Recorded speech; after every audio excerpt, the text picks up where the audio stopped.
Assalamualaikum warahmatullahi wabarakatuh. Selamat pagi teman-teman semua.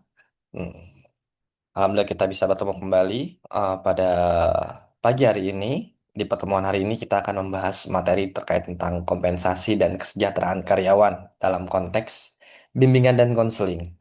Nah, materi ini sangat penting sekali. Kenapa? Karena tidak hanya berkaitan dengan dunia kerja secara umum ya, tetapi juga relevan dengan peran kita sebagai calon pendidik ataupun konselor yang nantinya akan berhadapan dengan individu dalam organisasi, yaitu khususnya sekolah, ataupun mungkin nanti teman-teman yang tertarik di dunia HR itu akan uh, terlibat atau berkecimpung di dunia HR di dunia industri gitu.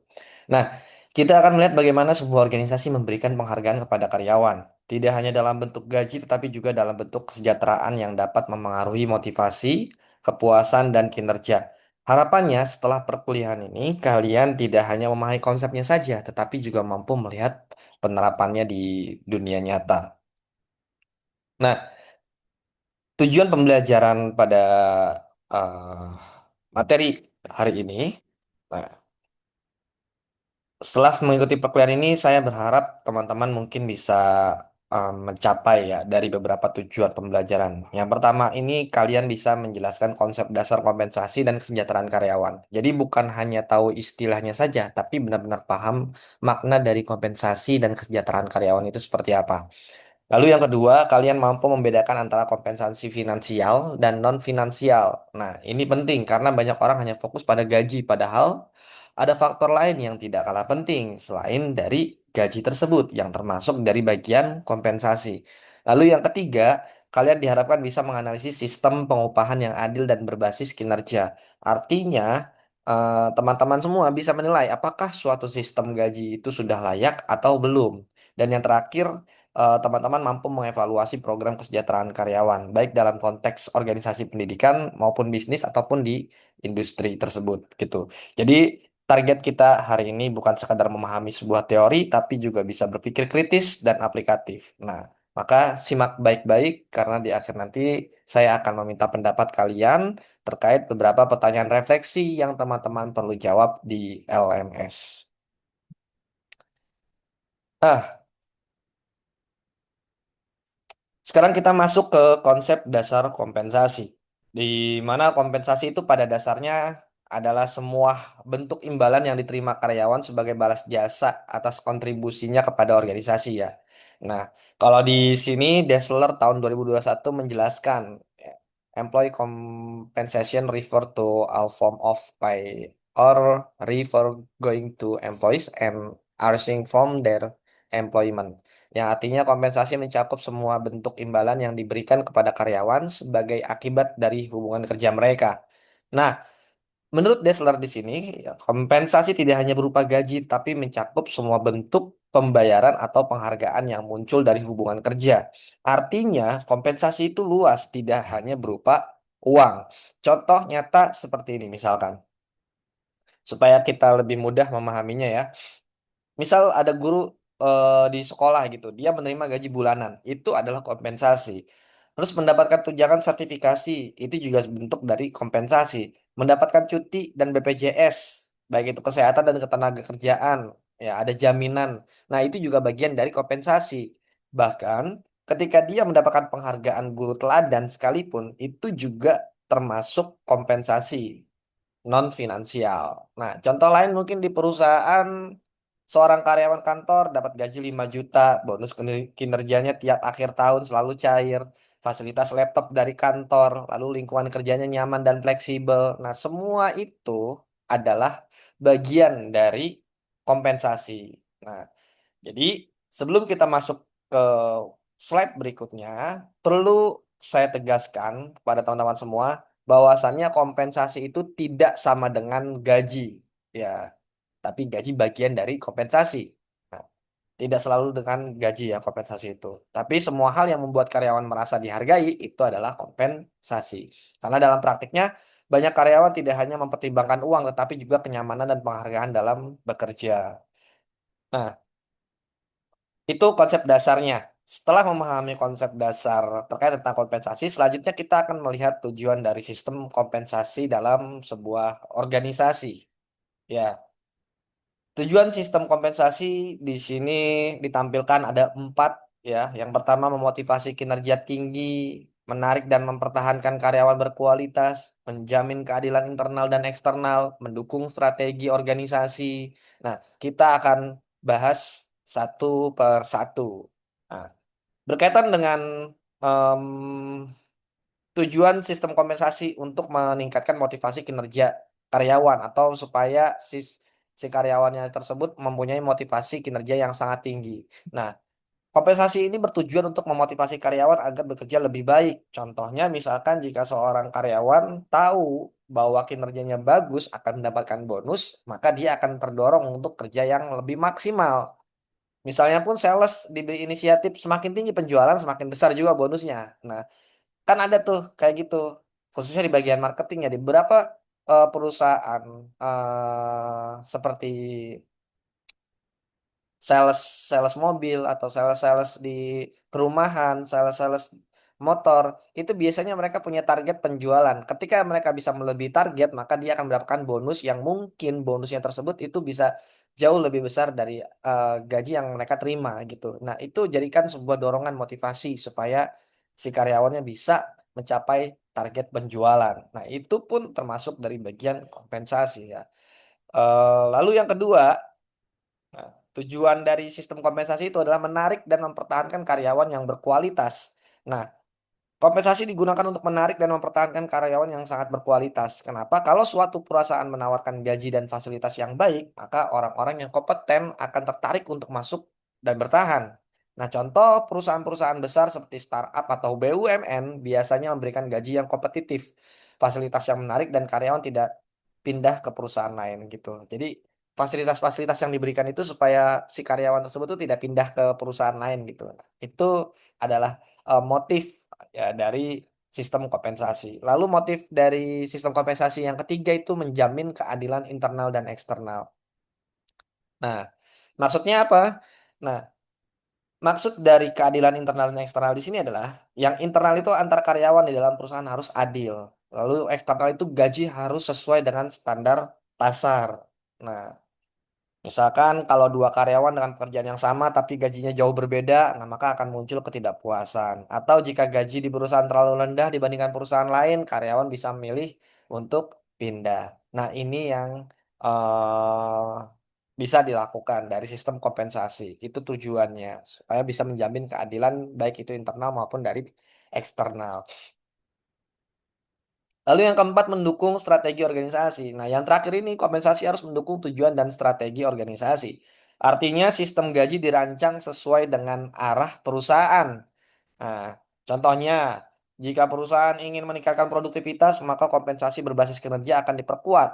Kalau fokusnya inovasi, maka reward untuk ide kreatif akan lebih ditingkatkan. Nah, jadi, kita bisa simpulkan, kompensasi bukan sekedar membayar karyawan, tapi alat strategis untuk mengatur perilaku dan kinerja dalam organisasi. Nah, kompensasi ini dijadikan sebuah alat, tools untuk mengatur perilaku dan kinerja karyawannya dalam organisasi. Nah, selanjutnya kita akan membahas lebih detail tentang jenis-jenis kompensasi yang ada dalam sebuah organisasi. Nah, secara umum kompensasi dibagi menjadi tiga kategori utama. Nah, saya ingin kalian benar-benar memahami perbedaannya karena ini sering muncul dalam praktek di dunia kerja ya. Yang pertama itu adalah kompensasi finansial langsung. Ya. Gaji pokok, upah lembur, bonus, insentif berbasis kinerja, dan komisi. Nah, ini menurut Matis Jackson and Valentine tahun 2020 ya, yang menyatakan pay for performance system link compensation directly to productivity and result ya. Ini adalah sistem berbasis kinerja menghubungkan kompensasi langsung dengan produktivitas dan hasil kerjanya. Itu. Konsep ini sangat penting ya. Ini adalah pay for performance gitu. Artinya semakin baik kinerja seseorang, maka semakin besar juga imbalannya. Nah, contoh nyata misalkan dalam uh, kompensasi finansial langsung itu, seorang sales diberi target penjualan, kalau mencapai targetnya dapat bonus, kalau melebihi targetnya bonusnya lebih besar. Nah, itu adalah contoh nyata bahwa kompensasi langsung itu berkaitan dengan hasil kerjanya. Hasil kerjanya tercapai, lalu diberikan kompensasi secara langsung, ya, berupa financial. Lalu yang kedua, kompensasi finansial tidak langsung. Nah, meliputi tunjangan kesehatan, asuransi, cuti berbayar, pensiun, dan program kesejahteraan sosial. Kenapa di sini disebut kompensasi finansial? Karena pada dasarnya itu mengeluarkan biaya gitu, tapi ditanggung oleh perusahaan. Nah, kita hanya menerima manfaat dari yang sudah diberikan oleh perusahaan tersebut. Nah, ini tunjangan-tunjangan seperti ini, ya, tidak diberikan dalam bentuk uang secara langsung setiap saat, tetapi tetap memiliki nilai ekonominya. Makanya disebut dengan kompensasi finansial tidak langsung. Ada tunjangan kesehatan, ya tadi asuransi, cuti berbayar, dana pensiun, program kesejahteraan. Contoh nyata, seorang karyawan tidak mendapatkan uang tambahan setiap bulan, tapi biaya rumah sakit ditanggung perusahaan. Mendapatkan cuti tetap digaji. Ini tetap termasuk kompensasi meskipun tidak berupa uang langsung di tangan. Gitu. Nah, yang ketiga ini ada kompensasi non finansial. Ya, faktor yang meningkatkan kepuasan kerja seperti pengakuan, fleksibilitas kerja, lingkungan positif, dan kesempatan pengembangan karir. Rifai tahun 2019 menegaskan bahwa penghargaan non finansial memiliki dampak signifikan pada loyalitas karyawan dalam jangka panjang. Nah, pada tahap ketiga ini sering dianggap sepele, ya, tapi justru sangat berpengaruh terhadap kepuasan kerja dan loyalitas gitu. Contohnya tadi ya ada pengakuan, lingkungan kerja yang nyaman, fleksibel, kesempatan promosi, pengembangan karir.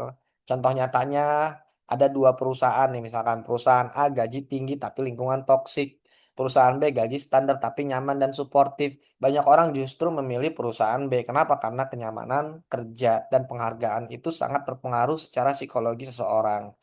Jadi, penting untuk teman-teman ingat sekalian, kompensasi tidak hanya soal uang, tapi kombinasi antara uang, fasilitas, dan pengalaman kerja. Dan organisasi yang baik biasanya menggabungkan ketiganya secara seimbang. Nah, selanjutnya kita akan membahas tentang prinsip keadilan, ya, dan kelayakan kompensasi. Di sini ada menurut Mondi dan Martocchio 2016, sistem kompensasi yang baik harus memenuhi prinsip equity, keadilan, kompensasi sebanding dengan kontribusinya, terus kompetitif, mampu bersaing di pasar tenaga kerja, konsistensi, diterapkan secara konsisten tanpa diskriminasi, transparansi, jelas dasar penilaian dan perhitungannya. Itu. Nah, kita akan bahas satu persatu dari equity keadilan, ya. Prinsip pertama adalah keadilan, artinya kompensasi harus sebanding dengan kontribusi. Karyawan yang bekerja lebih keras atau memiliki tanggung jawab lebih besar seharusnya mendapatkan imbalan yang lebih tinggi. Contoh, misalnya seorang supervisor tentu memiliki tanggung jawab yang lebih besar dibandingkan staf biasa. Maka gajinya juga harus lebih tinggi. Kalau tidak, akan muncul rasa tidak adil. Yang kedua, kompetitif, daya saing. Prinsip kedua ini adalah adalah kompetitif, ya. Artinya itu gaji yang diberikan harus mampu bersaing dengan perusahaan lain di pasar tenaga kerja. Contoh nyata, kalau suatu perusahaan memberikan gaji jauh di bawah standar industri, maka karyawan dengan mudahnya pindah ke perusahaan yang selanjutnya, dan itu yang terjadi. Ya, banyak beberapa tempat yang ternyata gajinya nggak sesuai standar, akhirnya dia hengkang pindah gitu. Sulit mendapatkan tenaga kerja yang sangat berkualitas kalau tidak kompetitif. Yang ketiga, konsistensi gitu. Konsistensi adalah sistem kompensasi yang harus diterapkan secara stabil dan tidak diskriminatif. Ya, contoh nyata misalkan dua karyawan dengan posisi dan kinerja yang sama harus mendapatkan perlakuan yang sama juga. Kalau ada perbedaan tanpa alasan jelas akan menimbulkan konflik internal dan itu akan mempengaruhi budaya kerja organisasi di perusahaan tersebut. Yang terakhir, yang keempat, transparansi. Nah, karyawan perlu tahu bagaimana dia digaji, di perhitungan gajinya tuh harus tahu, terus dasar pemberian bonusnya itu seperti apa. Makanya ketika ada aturan yang dibuat oleh HR, ketika misalkan tadi contohnya bagian marketing itu dia punya apa namanya standar gitu. Kalau dia melebihi batas standar maka dia akan mendapatkan bonus gitu. Terus kalau misalkan dia melewati target dia akan mendapatkan bonus. Nah, itu harus jelas dan transparan. Jadi bukan cuma si A doang nanti yang tiba-tiba diberikan bonus, sedangkan si B setelah melewati target kok nggak ada bonus. Nah ini nggak bisa gitu. Nah ini dia kita selaku HR harus transparansi terkait dengan aturan-aturan yang berlaku di perusahaan tersebut. Begitu. Nah, ada juga tadi penelitian ya yang di bawah ini. Penelitian juga menunjukkan bahwa keadilan dalam kompensasi sangat berpengaruh terhadap kepuasan dan komitmen karyawan. Jadi, kalau sistemnya tidak adil, karyawan tidak loyal, motivasinya turun, bahkan bisa keluar dari perusahaan. Nah, selanjutnya kita akan melihat bagaimana sistem pengupahan diterapkan ya. Yang pertama ini sistem pengupahan atau regulasi. Ya. Dalam praktiknya perusahaan tidak memberikan gaji secara sembarangan. Ada beberapa sistem yang digunakan tergantung pada jenis pekerjaan dan tujuan organisasinya. Yang pertama ada time based pay. Nah, berdasarkan waktu, sistem pertama adalah berdasarkan waktu kerja, yaitu pembayaran dilakukan berdasarkan jumlah jam atau hari kerja. Contohnya, karyawan dibayar per jam kerja.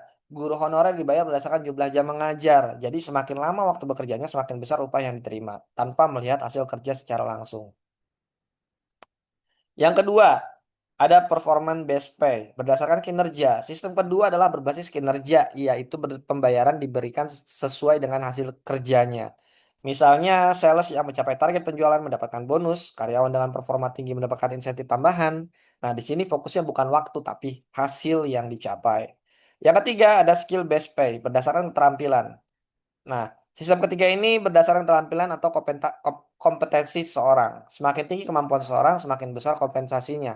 Contoh, misalkan karyawan yang memiliki sertifikasi tambahan seperti dari BNSP atau mungkin sertifikasi profesi lainnya itu mendapatkan kenaikan gaji yang cukup signifikan. Programmer yang menguasai banyak bahasa pemrograman, bahkan punya sertifikat pelatihan, dibayar lebih tinggi. Artinya perusahaan menghargai peningkatan kemampuannya. Kalau ternyata dia juga punya gelar pendidikan S1, itu pun mungkin punya gaji yang berbeda. Nah, itu perusahaan menghargai peningkatan kemampuan seseorang. Nah, regulasi di Indonesia selain sistem, kita juga harus memahami bahwa pengupahan di Indonesia diatur oleh pemerintah, diantaranya melalui Undang-Undang Nomor 13 Tahun 2003, PP Nomor 36 Tahun 2021 tentang pengupahan. Nah, regulasi ini mengatur upah minimum, struktur, dan skala upah berdasarkan jabatan dan masa kerjanya. Jadi, penting dipahami buat teman-teman semua, sistem pengupahan bisa berbeda-beda dari setiap perusahaannya, tapi tetap harus mengikuti aturan pemerintah dan harus tetap adil bagi karyawannya.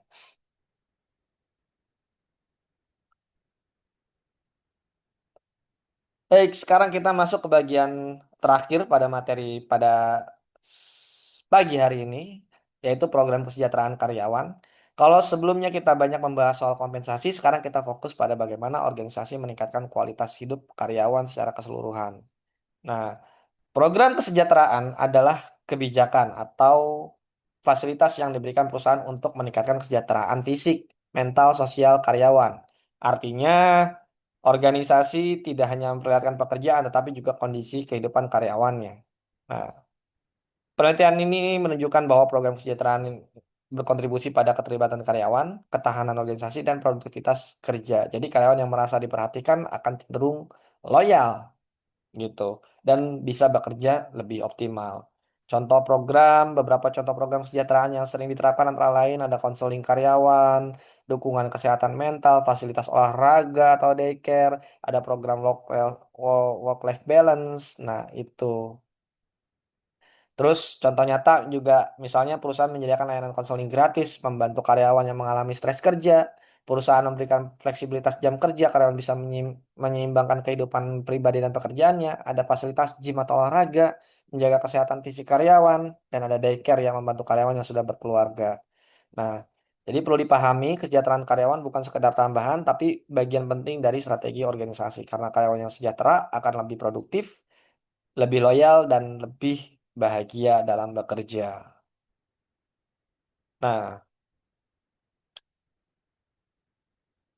sebagai penutup materi, saya ingin kalian mulai berpikir, menurut teman-teman, apakah gaji tinggi saja sudah cukup untuk membuat karyawan bertahan, atau justru kesejahteraan non finansial lah yang lebih berpengaruh? Nah, nanti dijawab ya di LMS. Itu yang pertama.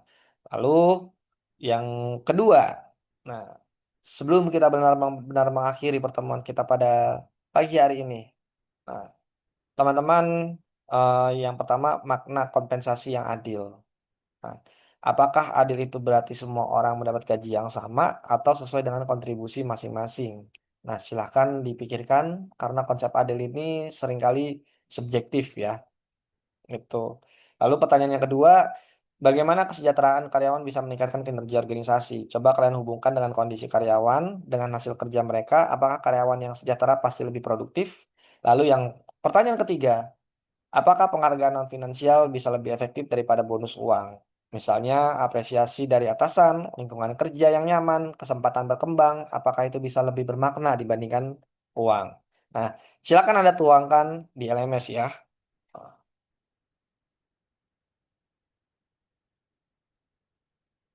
Baik, dari hal tersebut, dari materi pada hari ini, ya, kita akan simpulkan. Pertama, kompensasi merupakan seluruh bentuk imbalan yang diterima karyawan, baik dalam bentuk finansial maupun non-finansial, sebagai balas jasa atas kontribusi mereka kepada organisasi. Kedua, kompensasi tidak hanya soal gaji, tetapi juga mencakup tunjangan dan penghargaan non-finansial yang berperan besar dalam meningkatkan kepuasan dan loyalitas karyawan. Ketiga, sistem kompensasi yang baik harus memenuhi prinsip adil, kompetitif, konsisten, dan transparan agar dapat diterima oleh karyawan dan mendukung kinerja organisasi. Yang keempat, terdapat berbagai sistem pengupahan seperti berbasis waktu, kinerja, dan keterampilan yang harus disesuaikan dengan kebutuhan organisasi serta tetap mengikuti regulasi yang berlaku. Yang kelima, program kesejahteraan karyawan menjadi faktor penting dalam meningkatkan kualitas hidup karyawan yang pada akhirnya berdampak pada produktivitas, komitmen, dan keberhasilan organisasi. Jadi, dapat kita pahami bahwa kompensasi dan kesejahteraan bukan hanya sekedar kewajiban perusahaan, tetapi merupakan strategi penting dalam mengelola sumber daya manusia secara efektif. Harapannya setelah memahami materi ini, teman-teman tidak hanya melihat kompensasi dari sisi pekerja, tetapi juga mampu menganalisisnya dari sudut pandang organisasi. Baik, itu saja yang bisa saya sampaikan. Terima kasih. Tetap semangat dalam mengikuti perkuliahannya di mata kuliah manajemen sumber daya manusia. Sukses selalu dan selamat untuk menghadapi ujian tengah semester di pekan depan.